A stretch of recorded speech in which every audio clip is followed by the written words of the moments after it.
നെഹമ്യ 3-ാം അധ്യായം 7 മുതൽ 14 വരെ തിരുവചനങ്ങൾ. ബാരക്കുമോർ. ഗിബയോന്യനായ മേലധ്യയും മേറോധ്യനായ യാദോനും ഗിബയോന്യരും മിസ്പായരുമാണ് നദിക്കിക്കരെയുള്ള ന്യായാസന സ്ഥലം വരെയുള്ള പണികൾ തീർത്തത്. അതിനുമപ്പുറം തൈലക്കാരിൽ ഒരുവനായ ഹനന്യായും തട്ടാന്മാരിൽപ്പെട്ട ഹർഹരിയായുടെ മകൻ ഉസിയേലും കേടുപാട് തീർത്ത് വീതിയുള്ള മതിൽ വരെ യെരൂശലേമിനെ ഉറപ്പിച്ചു.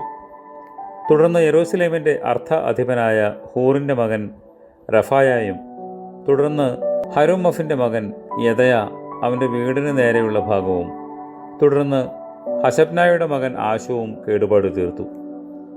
ഹാരീമിൻ്റെ മകൻ മൽക്കിയായും പഹത് മോവാബിൻ്റെ മകൻ ഹശൂവും ചേർന്ന് ചൂളകളുടെ ഗോപുരം വരെയുള്ള ഭാഗം തീർത്തു.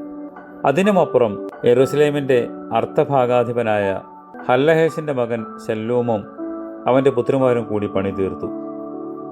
താഴ്വരവാതിൽ ഹന്നൂനും സനോഹ്വാസികളും ചേർന്ന് പണി തീർത്ത് അതിൻ്റെ കതകും ഓടാമ്പലും അന്താഴവും ഉറപ്പിച്ചു. കുപ്പവാതിൽ വരെ മതിൽ 1000 മുഴം കേടുപാട് പോക്കി. കുപ്പവാതിൽ ബത്ത് ഹക്കരേം ദേശാധിപൻ രേഖാവിൻ്റെ മകൻ മൽക്കിയ കേടുപോക്കി. കതകും ഓടാമ്പലും അന്താഴവും ഉറപ്പിച്ചു.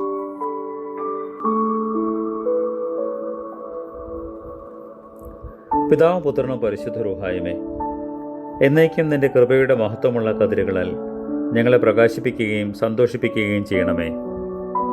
ആമേൻ.